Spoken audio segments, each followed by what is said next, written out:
मंगलाचरण कर। मोक्षमार्गस्य नेतारं भेतारं कर्मभूव्रतां ज्ञातारं विश्वतत्त्वानां वंदे तद्गुणिलब्धये वंदे तद्गुणिलब्धये। बोलिए उमा स्वामी महाराज की जय। बोले 2400 तीर्थंकर भगवान की जय। द्वादशांग वाणी माता की जय। जय धर्म की जय। चलिए हम एक एक व्रतों के क्या क्या अतिचार हैं वो पढ़ रहे हैं। तो जो 5 व्रत थे, अहिंसाणुव्रत, सत्याणुव्रत, अचौर्याणुव्रत, ब्रह्मचर्याणुव्रत और परिग्रह परिमाण व्रत, इसमें से 3 के हम पढ़ चुके हैं। आज चौथा व्रत है ब्रह्मचर्याणुव्रत।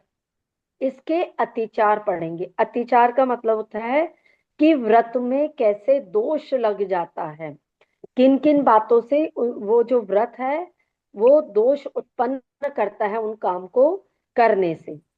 तो सूत्र नंबर 28, 7वें अध्याय का सूत्र नंबर 28वां सभी निकाल लीजिए। पहले मैं पढ़ती हूँ, फिर उसके बाद में सोनल जी आप पढ़िएगा।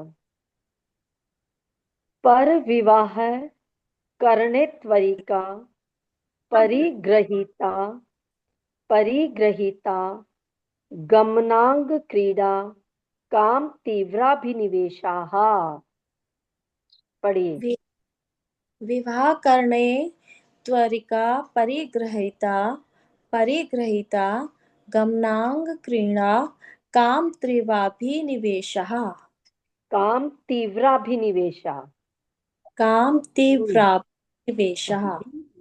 हाँ, अब जैसे जिसके ब्रह्मचर्य जिसका है, ब्रह्मचर्य का जिसका नियम है, या जिसको बोलते हैं स्वदार संतोष बोलते हैं ना, कि अपनी ही पत्नी में संतुष्ट रहना। लेकिन वो अपने कैसे कैसे दोष लगा लेता है। तो 5 कारण बताएं कि व्रत में दोष कैसे लगते हैं। देखो यहां से शब्द निकालो 28वें सूत्र में से। पहला है पर विवाह करण। ठीक है, पहला दोष लगेगा पर विवाह करण से। फिर यहाँ जब संधि विच्छेद करेंगे तो ई शब्द निकलेगा यहाँ से, तो ये हो जाएगा इत्वरिका परिग्रहिता गमन। इत्वरिका परिग्रहिता गमन। फिर तीसरा निकलेगा, ये इत्वरी का शब्द दोनों में यूज होगा। इत्वरी का शब्द इत्वरी का अपरिग्रहिता गमन। चौथा अनंग क्रीड़ा, और पांचवा होगा काम तीव्राभिनिवेश। ये स्वदार संतोष ब्रह्मचर्य अनुव्रत के 5 अतिचार है। अब पहले तो ये समझो कि ब्रह्मचर्य अनुव्रत मतलब क्या समझते हैं हम इससे। ब्रह्मचर्य अनुव्रत का मतलब होता है कि अपनी पत्नी में ही संतोष करना, या उसमें भी जब जैसे आवश्यकता हो तभी उसके साथ में भोग करना, अन्यथा भोग नहीं करना। ये तो कहलाता है ब्रह्मचर्य व्रत। अब हम उसमें कैसे दोष लगा लेते हैं, तो वो किसी का माइक ओपन है, प्लीज सभी माइक म्यूट कीजिए उधर से। हाँ, तो अब कैसे दोष लगता है, तो पहला है इसमें पर विवाह करण। पर विवाह, विवाह का मतलब होता है बच्चों की शादी आदि करवाना, कन्यादान जो करते हैं ना वो करना। तो ऐस स्वयं के पुत्र पुत्री का विवाह करना तो अलाउ है, अनुमति है शास्त्रों के हिसाब से। लेकिन यदि हम किसी दूसरे के पुत्र पुत्री का विवाह करते हैं, करवाते हैं, तो उसमें भी हमें दोष लगता है। क्यों? क्योंकि वो शादी होने के बाद में वो जो कपल जितना भी भोग करेगा, तो उसके माध्यम से जितनी हिंसा हो रही है, तो जिसने विवाह कराया है उसको इन सब चीजों का दोष लगेगा। हाँ, इसलिए ज्यादा इंटरेस्ट नहीं लेना किसी के बच्चे के विवाह आदि करने कराने में। आजकल तो वो जो दोष है जो है ही है। उसके अलावा आप देखो, शादियां जब होती है, मतलब बहुत बड़ा कहते हैं एक टास्क हो गया है शादी करना कराना। इतने खर्चे होते हैं, इतने फंक्शंस होते हैं, और उन सब में खाना बनाना, भोजन आदि की व्यवस्था। अब उन सब में आप सोचो कितनी, क्योंकि सात्विक रूप से भोजन बन नहीं पा रहा है, इतने जनों का बनाना है। कैसे बन रहा है, उन शादी विवाह में क्या बन रहा है। तो इन सब का दोष इनडायरेक्ट वे में किसको जाएगा? उसको जिसने की विवाह करवाया है। इसलिए दूसरों के विवाह में ज्यादा इंटरेस्ट नहीं लेना। हम किसी के शादी में जाते हैं, हम सोचते हैं कि चलो लिफाफा दिया है, ये अपना शगुन का दे करके हम आए और हमारा काम खत्म। लेकिन हमने वहां जाकर के उनकी अनुमोदना करी, तो उसमें भी दोष लगता है। ये सब मैं देखो, मैं नहीं बता रही हूँ, ये सब उमा स्वामी महाराज हैं, उन्होंने तत्वार सूत्र में लिखा है ये सारी चीजें। तो हमें इन सब चीजों से दूर रहना चाहिए, ये कह रहे हैं ये उमा स्वामी महाराज। अब हम कितना मानते हैं नहीं मानते हैं, ये हमारे पे डिपेंड है। तो हमारे दोष भी उसी हिसाब से काउंट होंगे। दूसरों के विवाह आदि करवाना, उनमें जाना, उनकी अनुमोदना करना, ये सब उसके अंतर्गत आते हैं। ठीक है। अब दूसरा जो दोष लगता है वो कैसे लग रहा है? इत्वरिका परिग्रहिता गमन। पहले इत्वरी क्या होता है, इत्वरिका क्या होता है? इत्वरिका का मतलब होता है कोई भी बद चलन स्त्री, करेक्टलेस, कैरेक्टरलेस, है ना, बदचलन है, जो बदनाम है, उसको इत्वरी कहते हैं। अब यहाँ पे इत्वरी शब्द का प्रयोग दो शब्दों के साथ में हुआ है। एक है इत्वरिका परिग्रहितागमन, और एक है इत्वरिका अपरिग्रहितागमन। तो यानी ऐसी बदचलन स्त्रियों के साथ में परिग्रहिता, यानी जिसको किसी और ने ग्रहण किया हुआ है। किसी और ने ग्रहण किया हुआ का मतलब जिसकी शादी हो चुकी है। कई स्त्रियां ऐसी होती है जो शादीशुदा है, लेकिन फिर भी वो कैरेक्टरलेस है, बदचलन है। उनके पास में दूसरे पुरुषों का आना जाना है, और ये सब जने अगर देखते हैं तो उनके पास में यदि कोई पुरुष आता जाता है तो उनको दोष लगेगा ब्रह्मचर्य व्रत में। कौन सा दोष लगेगा? इत्वरिका ब्रह्मचर्य। परिग्रहिता गमन नाम का दोष लगेगा, क्योंकि वो उनके पास में आते जाते हैं। और परिग्रहिता का मतलब जिसको किसी पुरुष ने ग्रहण किया हुआ है। एक बार जिसको यदि कोई ग्रहण कर लेता है तो वह स्त्री बाद में दूसरे के ग्रहण करने योग्य नहीं होती। ठीक है। अब तीसरा दोष क्या है? इत्वरिका अपरिग्रहिता गमन। अब अच्छा। इत्वरिका यानी वही बदचलन स्त्री है, लेकिन अपरिग्रहिता है, यानी उसकी शादी नहीं हुई है, वह कंवारी है। ऐसी बहुत सारी स्त्रियां होती है जो वेश्या के नाम से भी जानी जाती है। उन्होंने शादी नहीं की है, लेकिन वो पर पुरुषों के पास में आती जाती है। तो ऐसी स्त्रियों के साथ में जो आता जाता है, उठता बैठता है, तो उनको इत्वरिका अपरिग्रहिता गमन नाम का दोष लगता है। अब चाहे उन्होंने वहां जाकर के कुछ किया नहीं किया, वो बात तो बाद की है। अगर वो उनके पास आते जाते भी हैं तो भी उनको ऐसा दोष लगेगा। अरे। अब यहाँ पर हम स्त्री स्त्री क्यों कह रहे हैं? अगर हम पुरुषों से संबंधित बात करते हैं तो स्त्री का प्रयोग करेंगे, लेकिन यदि स्त्री से संबंधित बात करेंगे तो फिर यहाँ पर पुरुष का प्रयोग करेंगे। यदि कोई स्त्री ऐसे पुरुष के साथ में आती जाती है, उठना बैठना करती है, जो बदनाम है, तो उसको फिर ये दोष लगेंगे। और पुरुष भी दो प्रकार के हो सकते हैं, एक शादीशुदा और एक कंवारे। तो दो प्रकार के पुरुषों के पास जाने से दो प्रकार का दोष लगेगा। ठीक है। हम्म। क्योंकि देखो, अब हम ऐसे कहेंगे कि जाने आने में क्या दोष लगेगा, बात ही तो की है, बात करने में कैसा दोष।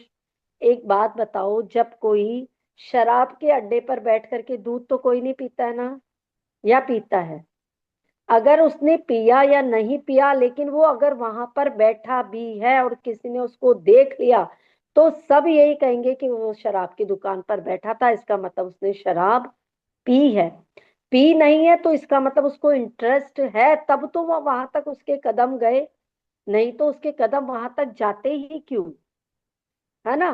तो मन में अगर ऐसे भाव भी आ गए, तो भी उसको इस तरह का पाप करने से ब्रह्मचर्याणुव्रत में दोष लगेगा। लगे। हाँ जी। चलिए, चौथा, अनंग क्रीड़ा नाम का दोष। अनंग क्रीड़ा का मतलब होता है कि काम सेवन के लिए जो अंग बताए हैं, यदि उनके अतिरिक्त किसी भी और अंग से काम सेवन करते हैं, तो उससे अनंग क्रीड़ा नाम का दोष लगता है। फिर है काम तीव्राभिनिवेशा, यानी बहुत अधिक काम वासना की इच्छा होना, काम सेवन की तीव्र अभिलाषा होना, इससे भी किसका दोष लगेगा? ब्रह्मचर्य अणुव्रत का। चाहे पति पत्नी ही हैं, पति को पत्नी के साथ, पत्नी को पति के साथ में, यदि वो काम सेवन बहुत ज्यादा तीव्राभिलाषी हैं, तब भी उनको ब्रह्मचर्याणुव्रत में दोष लगेगा। लगे। इसलिए ज्यादा काम सेवन की भी अभिलाषा नहीं होनी चाहिए। एक चीज और, क्योंकि अभी मैं एक टॉपिक है जिसपे अभी जो गर्भाधान क्रिया है ना, वो पढ़ रही हूँ अभी मैं, उसके बारे में लिख भी रही हूँ। तो क्योंकि ये टॉपिक आ गया है, तो चलो अभी आपको थोड़ा सा बता देती हूँ कि ज्यादा यदि काम सेवन करते हैं, तो मैंने पहले बताया या नहीं बताया मुझे नहीं पता, तो उससे भी व्यक्ति की जल्दी मृत्यु या अकाल मरण होता है, उससे भी। क्यों होता है? क्योंकि जो मेल्स होते हैं ना, उनमें जो स्पर्म्स बनते हैं या जो वीर्य बनता है, वो बहुत उत्तम धातु होती है, बहुत ज्यादा। ठीक है, सबसे उत्तम धातु होती है वो। और वो कब बनती है?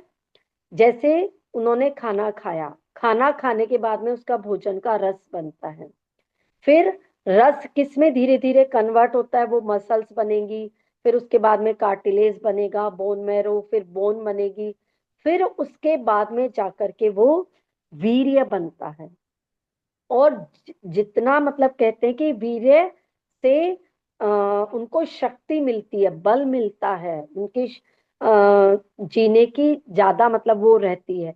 लेकिन यदि उसको व्यर्थ में वेस्ट करते हैं, है ना, अगर उसको ज्यादा काम सेवन से नष्ट करते हैं, तो फिर वो बीमार भी रहते हैं, उनकी शक्ति भी कम हो जाती है और मरण भी जल्दी होता है। तो ये क्योंकि टॉपिक आ गया, मैं भी ये यही सब मेरा चल रहा है, अभी इसी पे लिख रही हूँ मैं, तो इसलिए मैंने आपको ये सब बताया कि क्यों हमारे शास्त्र मतलब एक एक चीज इतनी अच्छी लिखी हुई है कि हम इस चीज को समझ नहीं पाते हैं।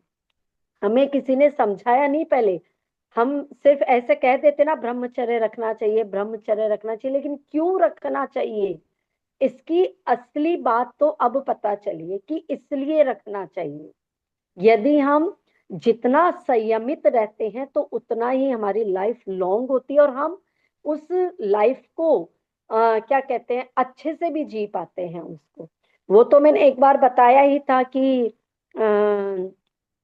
सम्मूर्छन जीवों का घात होता है, वो तो मैं आपको बता ही चुकी हूँ पहले। लेकिन एक ये कितनी अच्छी चीज पता चली है, तो क्यों ब्रह्मचर्य व्रत रखना चाहिए। अब आप आसपास में क्या करना, टटोलना एक बार, कि जिन जिन के ब्रह्मचर्य व्रत रहता है, या जो संत है, चाहे जरूरी नहीं है कि वो जैन ही हो, कोई भी देखना अपने आप को, तो देखना उनमें कितना तो बल होता है, और वो कितना लाइफ को अच्छे से भी जीते हैं, और लॉन्ग टर्म तक भी जीते हैं उसको, उसका यही कारण होता है। हमेशा लाइफ में एंजॉय तो करो, मतलब केवल, लेकिन इसी चीज का नाम थोड़ी ना एंजॉय होता है ना। एंजॉय कई, खुश रहो, हमेशा दूसरों को खुश रखो हर तरीके से। म्यूजिक भी सुनो, कोई मनाही नहीं है, जिससे आपके ब्रेन को अच्छी अच्छी वाइब्रेशन मिल रही है, आप खुश रह रहे हैं, उससे आप क्या कर पा रहे हो, एंजॉय कर रहे हो, आपकी लाइफ को बढ़ा रहे हो। लेकिन ऐसा करके अपने शरीर की शक्ति को हम क्षीण करते हैं। ठीक है, क्लियर। तो इस तरह से हमने ब्रह्मचर्य व्रत का महत्व भी देख लिया, और ब्रह्मचर्य अनुव्रत में दोष कैसे लगता है वह भी देख लिया। अच्छा, एक बार यदि हम कोई वस्तु दान में दे देते हैं, जैसे मान लो मैंने ये पेन किसी को दे दिया, तो क्या अब इस पे मेरा कोई मालिकाना हक है क्या? नहीं। है? नहीं है। तो एक कन्या का यदि हमने एक बार विवाह कर दिया, तो क्या हम वापस उसका विवाह कर सकते हैं? करना नहीं, नहीं कर सकते। देखो, जैन शास्त्रों की बात बता रही हूं मैं, जो मेरे पास अभी है, सुनील सागर जी महाराज की किताब है, उसी में लिखा हुआ है, कन्या का पुनर्विवाह और विधवा विवाह दोनों ही करना क्या है, आगम के अनुसार निषेध है, आगम के अनुसार। यहाँ तक कि इसमें लिखा हुआ है कि जिनके ब्रह्मचर्य अनुव्रत है ना, तो उनको तो टीवी सिनेमा में जो अश्लील चित्र हैं, अश्लील मूवी है, अश्लील गाने गाने हैं, उनको भी सुनने का मना किया है। उससे भी उनको दोष लगता है। क्यों? क्योंकि भाव खराब होते हैं उससे। कभी भी देख लेना, जैसी जगह जाओगे, जैसे गाने सुनोगे, वैसे ही सबके भाव होने लगते हैं। इसलिए ये सारी चीजें हम, हाँ जी बोलिए, सोनल जी एक बोलिए। एक क्वेश्चन था, जैसे कई बार होता है बहुत यंग एज में कोई लेडी विडो हो जाती है, तो उसके उसकी उसको क्या ऐसे ही छोड़ देना चाहिए, मतलब उसकी रीमैरिज नहीं करानी चाहिए अगर देखो बहुत मैंने तो यंग एज है? बिल्कुल, देखो यदि हम धार्मिक ग्रंथों के अनुसार जाते हैं तब तो बिल्कुल मना है, हमारे ग्रंथ तो यही कहते हैं। लेकिन आजकल का जो सामाजिक जिस हिसाब का चल रहा है ना अभी, कि भाई उसको कोई संभालने वाला नहीं है ना, मतलब बहुत सारी बातें हैं, तो अब मैं क्या क्या बोलूं इस पे खुल के, है ना। क्योंकि तो सोसाइटी ये ऐसी, लेडी रहेगी तो वो कितना ही है, वो सेफ है ही नहीं। बस यही बात है कि अब आज का समाज क्या कहता है, हमारे धार्मिक ग्रंथ क्या कहते हैं, तो फिर इन सब में पहले तो इसी जॉइंट फैमिली होती थी तो ये जॉइंट सब चीज फैमिली, पॉसिबल थी। हाँ हाँ बिल्कुल सही बात है कि वो उसकी सुरक्षा होती थी, उसकी स्त्री की सुरक्षा होती थी। बट जॉइंट लाइफ हम्म, फैमिली पूरी लाइफ इसीलिए तो, करना बहुत मुश्किल है। हाँ बहुत बिल्कुल सही। सोल्जर्स हैं जिनके वाइफ्स अब डेथ हो गई उनकी, वो 20s में हैं, तो वो कैसे पूरी जिंदगी निकालेंगी? बात तो अब देखो, मैं तो क्या बोलूं, आप इस अपने बारे शास्त्र में के अनुसार हमारा, तो नहीं करना चाहिए, लेकिन सब क्योंकि करते हैं आजकल। मेरी बात सुनो, इसीलिए हम लोग हमारे के शास्त्र धार्मिक में नहीं ग्रंथों लिखा में है। कहा गया है कि धर्म को ही अपना सबसे अच्छा फ्रेंड बनाना चाहिए, इसी में अपना मन लगाना चाहिए। क्योंकि ये जो, चलो ये भी बात आ गई तो बताती हूँ कि ब्रह्मचर्य व्रत कौन रख पाता है। आप भी देख लेना, सब अपनी अपनी निजी अनुभव करोगे आप लोग भी। जितना हम धार्मिक ग्रंथ पढ़ते जाते हैं ना, जितनी हमारी शुद्धि, चित्त की शुद्धि बढ़ते जाती है, हमारे को खुद को ही वो काम करना अच्छा नहीं लगता नहीं, है ना। हाँ, अभी पवित्र दिनों में अपने आप ब्रह्मचर्य की इच्छा हो जाती है। अष्टमी आ गई, 14 आ गए, 28 आ गए, तो अपने हाँ अपने हाँ बिल्कुल। मतलब हम जैसे जैसे पढ़ते जाते हैं ना, तो हमारे को वो सब काम करने का मन नहीं करता या कम करता है। तो ज्ञान इसीलिए होता है कहते हैं कि कितना बोझ लगता है। अपना मन धर्म में ही लगाओ, धर्म की जगह ही आओ जाओ, जो धार्मिक लोग हैं उनके साथ उठना बैठना करो, तो आपको फिर तो आपका ये पल जाएगा, फिर आपको मुश्किल नहीं आएगी। लेकिन यदि आप उठना बैठना, या जैसे मैंने अभी बताया ना, पिक्चर जा रहे हैं तो वैसे ही भाव होंगे, तो जैसे लोगों के साथ आना जाना करेंगे, जैसी बातें करेंगे, तो फिर हमारा चित्त भी वहीं जाएगा। इसलिए देखो, खुद को, अपने भाव को संभाल करके रखना होगा, है ना। खुद को इसमें ही संयम नाम अदर की शादी हो रही है वो क्या, वो भी ब्रह्मचर्य से दोष लगता है कि उसमें भी अपन दूसरी जात की शादी कर उसमें। देते हैं आजकल अदर हाँ कास्ट की शादी होगी ना हाँ जेएनयू में। हाँ, क्या? वो भी दोष तो लगता है, चलो वो तो अलग टॉपिक है, वो चीज अलग है। ये चीज अलग है, लेकिन हमारे आचार्यों ने हमारे को संयम नाम की कुंजी दी है कि नहीं दी है? सेल्फ हम्म, कंट्रोल, है ना? दियन। कि किस तरह से, या फिर आप क्या करो, ऐसे क्षेत्रों पर रहो जैसे महाराज के साथ में रहो, माता जी के साथ में, जिनके साथ में अगर आपका देखो मन धर्म में लगता है तो ही आप ये काम कर सकते हो, नहीं हम्म, तो नहीं कर सकते। इसलिए अपने को इसीलिए कहा गया है कि धर्म को ही अपना सच्चा साथी बनाओ, है ना? ठीक है। नहीं, अभी अभी ये जो अपने विजयमती माता जी और सुपार्श्वती माता जी, इनकी हाँ शादी हाँ हुई। हाँ इनकी शादी हाँ हुई और ये मतलब हाँ ससुराल गई भी नहीं थी, मतलब बस हाँ पहुंची होगी और उनकी डेथ हो गई हाँ हस्बैंड की। इन्होंने अपना हाँ पूरा मार्ग चेंज कर लिया और आज इतनी बड़ी आरिका, गणनी हाँ, आरिका इतनी, दोनों। हाँ दोनों तो ही, दोनों उन्होंने ही। दोनों गणनी आरिका, बिल्कुल। और हाँ उन्होंने बोला कि मतलब चाहे ना तो सब कुछ कर सकते हैं। और वो तो छोटी थी, पहले तो छोटी एज में शादी होती थी, शायद हम्म, 15-16 साल की थी दोनों, एक हाँ 17 साल की और एक 15 साल की। उन्होंने अपना हाँ, पूरा मार्ग ही चेंज कर लिया। उन्होंने मेरी कहा सब मतलब कुछ वो, कर सकते हैं। हाँ मतलब बात यही है कि अपना मार्ग कैसे चुने, कैसे उस हाँ, पथ पर चले, ये खुद पर मतलब डिपेंड करता मेरी अभी है रियल ना? मौसी की शादी हुई थी, 11 महीने में डेट हो गई मौसा जी की, 11 महीने भी नहीं हुए थे शादी के। इतनी छोटी उम्र में शादी हुई थी, तो अब क्या करें, पूरी हाँ जिंदगी निकाली उन्होंने, निकल एक बेटा हो गया था उनके पेट में था। उस टाइम हाँ, में मुश्किल पूरी बहुत मुश्किल था। है, लेकिन अब जो हमारे को जिन आज्ञा देते हैं, अगर उसके हिसाब से काम चले तब तो यही मार्ग है ना? उन्होंने कहा मैं जैन आगम के सुख अनुसार चलते सुख हैं तो। मिलता तो एक से मिल जाता, मैं तो नहीं करूंगी शादी, इससे जिंदगी निकाल लूंगी अपनी। हाँ मेरी बस मौसी तो यही 13 साल में चली गई। है। क्या बोल रहे हो? मेरी मौसी तो 13 साल में ही चली गई विद्यासागर जी के संग में। हाँ तो यही तो है ना कि अब अपना मार्ग चुनना है हमें, है ना, स्वयं को, कि कैसा हमें, मतलब मुश्किल तो है ही है, और ये भी हमारे कर्मों का ही तो खेल है ना। तो फिर वापस अगर कोई काम ऐसा करते हैं तो वापस दूसरे कर्म बनेंगे, तो पहले ही सच कर्म टूट नहीं रहे, फिर और नए कर्म ऐसे बांध लेंगे। तो इसलिए अच्छा है कि हम जैन आगम के अनुसार चले तो बहुत अच्छी बात है ना। नहीं, और चलिए आगे स्वाध्याय स्वाध्याय में चाहे रुचि नहीं हो, लेकिन करेंगे, स्वाध्याय करेंगे तो कर, उनकी अपने आप हाँ रुचि हो बिल्कुल, जाएगी फिर उसमें, बिल्कुल अपने आप बिल्कुल। रुचि हो जाएगी। हाँ चलिए, सूत्र नंबर 29। चलो, प्रियंका जी पहले मैं पढ़ूं। क्षेत्र वास्तु हिरण्य सुवर्ण धन धान्य दासी दास कुप्य अरे, प्रमाणातिक्रमाः। क्षेत्र वास्तु हिरण्य सुवर्ण धन धान्य दासी दास कुप्य प्रमाणातिक्रमः। हाँ, अब ये किसके बारे में सूत्र है हमारा? परिग्रह।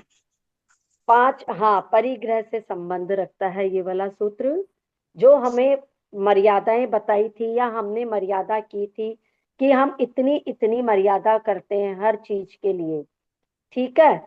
अब हम उस परिग्रह में कैसे परिमाण अनुव्रत में अतिचार लगा लेते हैं या दोष लगा लेते हैं, तो उसके लिए सूत्र है।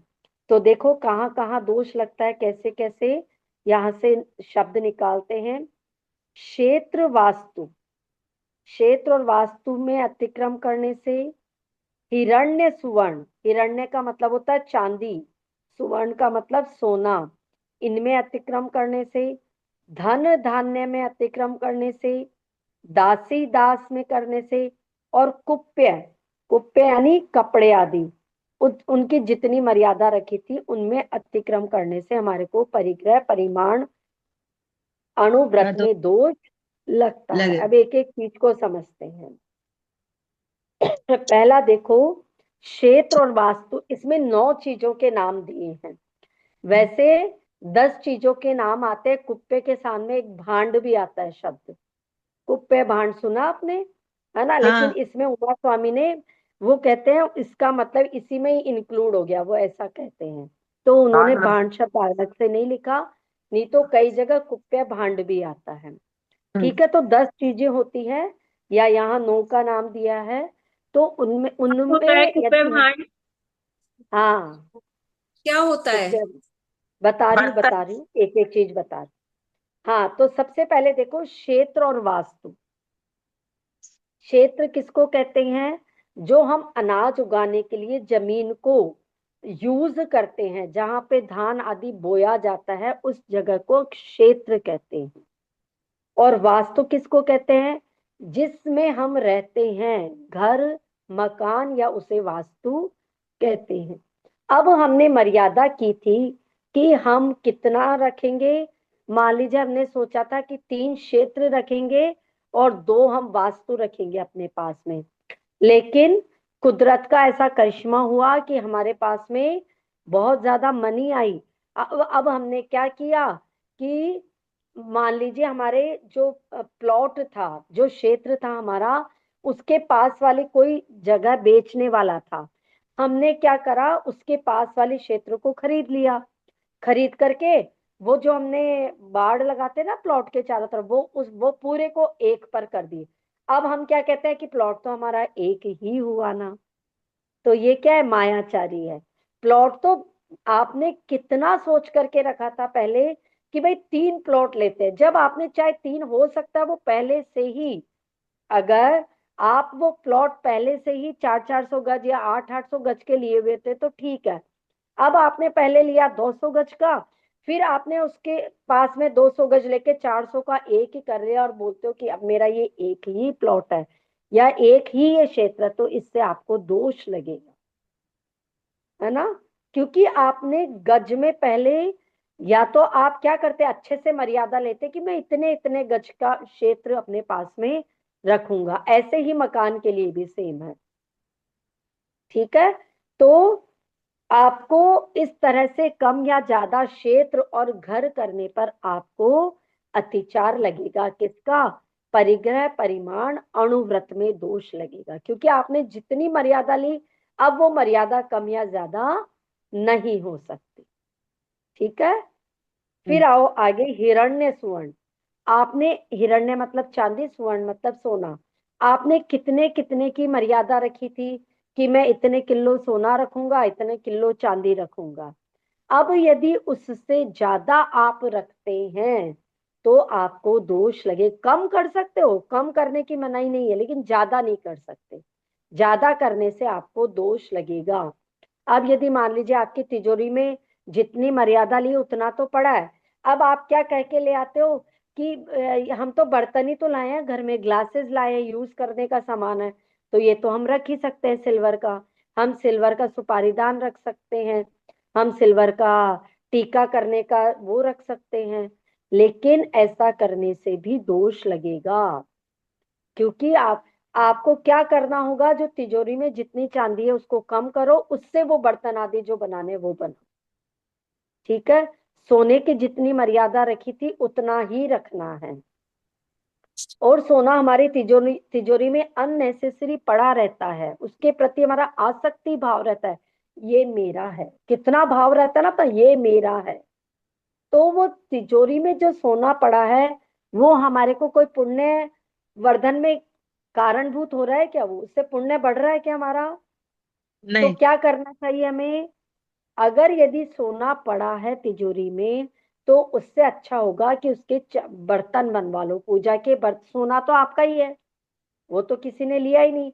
तो आप क्या करो, उससे पूजा के बर्तन बनवा लो, भगवान की पूजा करो। पूजा करने में भी मजा आएगा, भाव भी शुद्ध होंगे, और साथ में आपको वो पुण्य बढ़ाने में सहायक होगा। कि एक भक्त की भक्ति इसी से ही झलकती है कि वो कितने अच्छे से भगवान को समर्पित है। तो ऐसे हम, चीज वही है, लेकिन हम कैसे अपना भाव बदल करके, चीज को बदल करके पुण्य कमा सकते हैं। आगे, धन और धान्य। धन का मतलब हो जाएगा इसमें, जैसे पहले के लोग क्या करते थे, गाय, है ना, ये रखते थे ना अपने पास में, गाय रखते थे, बैल, हाथी या बकरी आदि रखते थे, तो वो धन कहलाता था उनका। और धान्य मतलब पहले भंडार भरे रहते थे, गेहूं के भरे रहते थे ना, अनाज के, जौ के, दालों के, चावल के, ऐसे भरे रहते थे, तो वो धान्य कहलाता है। अब इस धन और धान्य की जितनी जितनी आपने सीमा बांधी थी, मर्यादा बांधी थी, तो उतने ही आपको आपके अपने पास में रखना है। उससे ज्यादा यदि रख लिया तो आपको दोष लगेगा। अब मान लीजिए आप ऐसा सोचो कि हाथी तो कितना महंगा आता है और गाय उतनी महंगी नहीं आती है। अब आपने सपोज करो ये नियम लिया था, एक हाथी, एक गाय और एक बैल रखूंगा। अब आप कह देते हो कि मैं तो एक हाथी को बेच करके उसकी जगह 10 गाय ले आता हूँ, बात तो बराबर ही है ना, कि मेरी मनी तो उतनी ही खर्च हो रही है ना। नहीं, इसमें आपको दोष लग जाएगा। जिस चीज की जितनी मर्यादा की है उतना ही आपको रखना है, उसमें कम ज्यादा आप नहीं कर सकते। और धान्य तो आप सब समझते ही हो क्या होता है ना, दालें हो हाँ, गई, सारी सारे प्रकार का धान्य। अनाज हो गया, तिल तिल वगैरह हो गए, उड़द वगैरह, ये सब धान्य के अंतर्गत आता है। अब दासी और दास, दासी दास का मतलब होता है नौकर। जो भी हम स्त्री और पुरुष के रूप में अपने पास में अपना काम करने के लिए, हेल्प के लिए जो लेते हैं, उनको दासी या दास कहते हैं।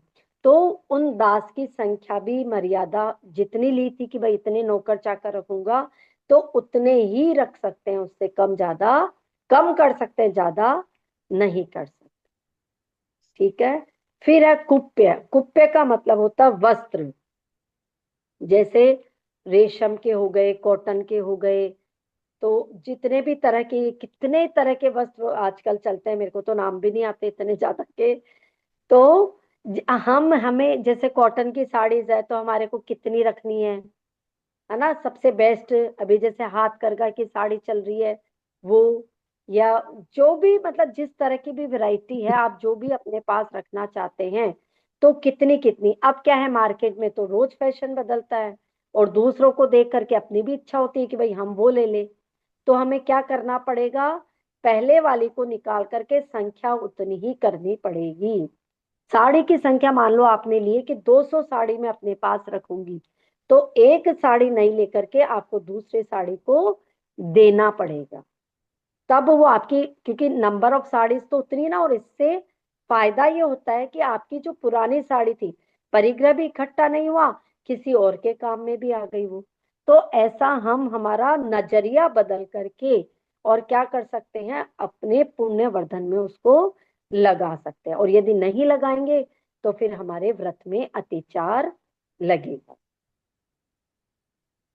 लोभ के कारण यदि हमने हमारा प्रमाण बढ़ा लिया तो हमें फिर इन व्रतों में अत्याचार लगेगा। जो जितना भी प्रमाण किया था ना, उसका उल्लंघन कर लेना, उसकी सीमा को लांघ देना, वो क्या कहलाता है, परिग्रह परिग्रह परिमाण।